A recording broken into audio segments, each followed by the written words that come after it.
Alright folks, so let's take a look and review for the Unit 1 test. First thing we're going to look at is elements of art.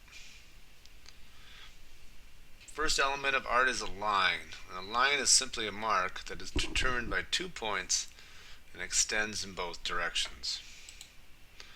The next is shape. A shape is a closed space such as a circle, square, rectangle, triangle, or oval. It can be geometric or organic. Then we have color. Color is a general term used for hues of the spectrum and produced by light reflecting off a surface. Here we have yellow, green, blue, violet, red, and orange, and we combine these to make different colors. Then we have texture. Art can have texture, the way that it feels to the touch or how it looks. Examples of textures are rough, smooth, hard, and soft. We can also have value, which is the lightness or darkness of a color or surface. Here, the darkest hue is on the left and it goes all the way to white. So those are values. A painting can have different values of each color. Space, the area objects occupy or the area surrounding objects in artwork. Form, we can have a cube, cylinder, sphere, pyramid, or a cone. Those are all form.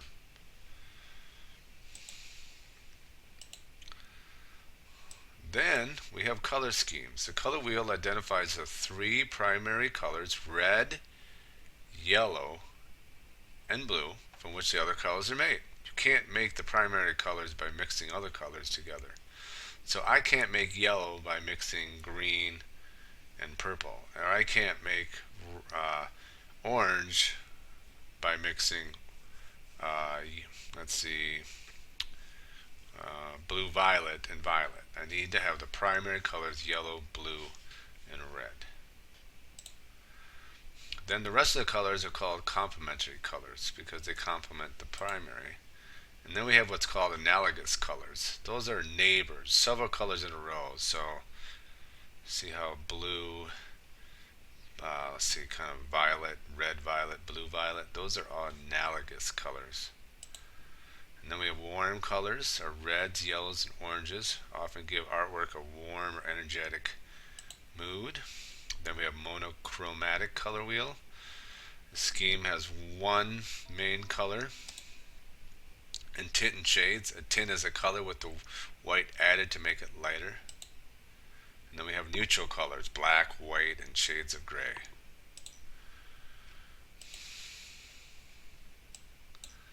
So, if you want to kind of do a wrap up, that's still a bit too big. Let's try that again.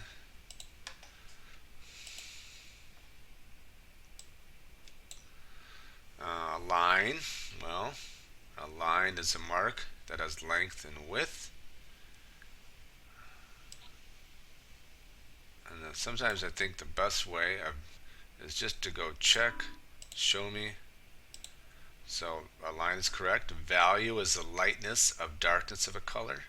Shape is a flat enclosed space. Hue is the name of a color based on the color wheel or spectrum. Form is a 3-dimensional object with height, width, and depth. Texture is the surface quality of an object. Saturation is the intensity or concentration of a color. And space is the area taken up by surrounding objects.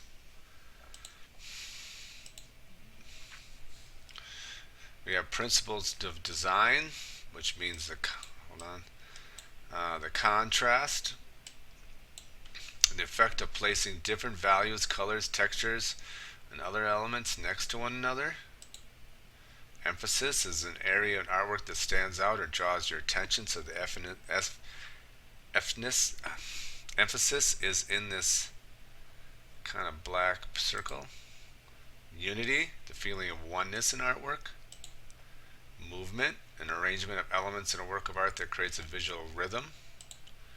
Variety, the use of different lines, shapes, color, forms to create interest in artwork.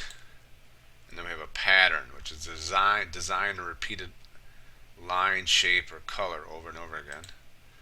proportion, the relationship of one object to another.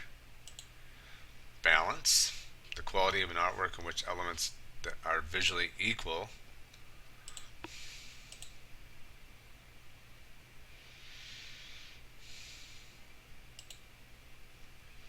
Gonna look at these flashcards. How did Surratt use proportion in Sunday Afternoon on the island of Legrand to make some figures appear farther away? Well, to make the figures in the background look farther away, he made them smaller in proportion to the figures in front. What types of balance did Raphael Sanzio use in the painting of the Marriage of the Virgin? So what kind of balance did he use? Well, he used symmetry to give the painting balance. So he used each side to kind of, with the similar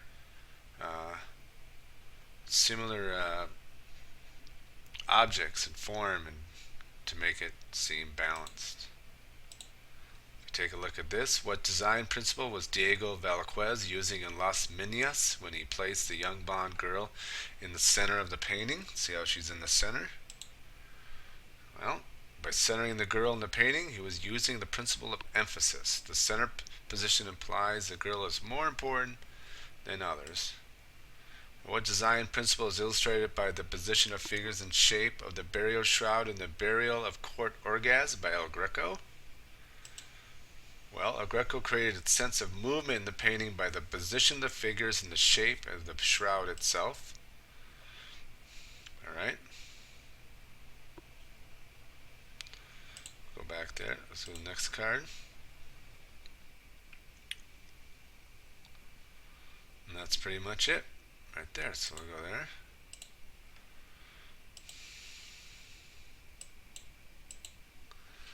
Okay. I should lift this up just a little bit here. Move it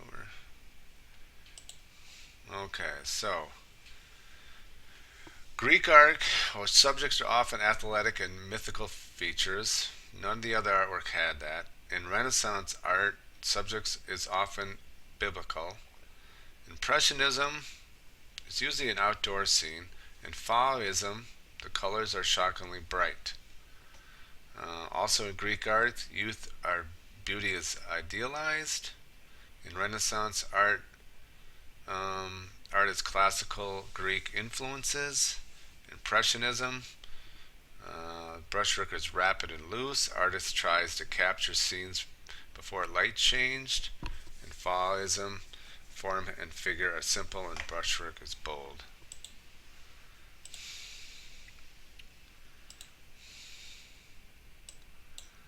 Alright, let's drag each to match, describe, analyze, interpret, and evaluate. So those are the 4 steps. Okay. Describe is detail what you see. Analyze is to look at how artwork is organized using the principle of design. Interpret is state what you think the artist meant. And evaluate is to give your personal opinion.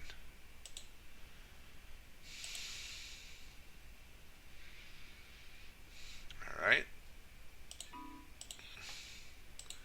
So, let's match. Properties of color are hue, variation, saturation. Complementing colors are opposite on the color wheel.